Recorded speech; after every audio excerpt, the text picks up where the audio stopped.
Now, when people have things going on in their lives, traumatic events, what do they normally do? What do you do? What would you do? What we tend to do is put up blocks. You know why? Because we don't want to feel this again. So, I'm going up blocks over here, but you know where the first block went, right? It didn't go over here.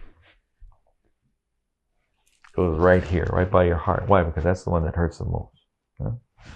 So is there a positive thing with blocks? Is that good or bad? What's the answer? That's correct. Yes and no. Putting up a block around your heart, is that good? Absolutely. Initially. Why? Because I'm not sure what I would have done. Okay. So, got me through this time. So is it good to keep it up? Absolutely not. Olehiki, absolutely not. Why? Because when you put a block up here, you'll never be able to feel the love, the joy, the happiness that the world has to offer. You'll block a lot of negativity, sadness, or whatever the emotion you're blocking, but you'll never be able to feel that love, that joy. And people will never be able to feel the depth of your love, your joy, your happiness. And that's not the worst part. The worst part is you trap the negativity inside, and it will manifest in a physical form eventually. That's the one. Yeah.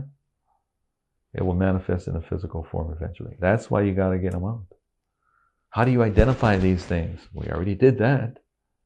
But there's another way too. Once you're done with everything, because you only put 15 things down there, you might have a few others.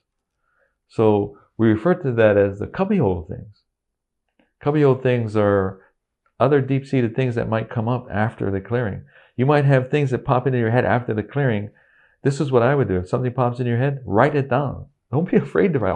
I'm not. Write it down. So then now you can check it and see if there are negative emotions attached to that. If there are, then you can clear it. If they're not, then you go, oh, we must have did that one too. Okay, that's good. Yeah. So these are, so to speak, identifying skill sets. So blocks, good and not so good. Yeah. Good initially, take them down eventually. Yeah. And this will help you do that.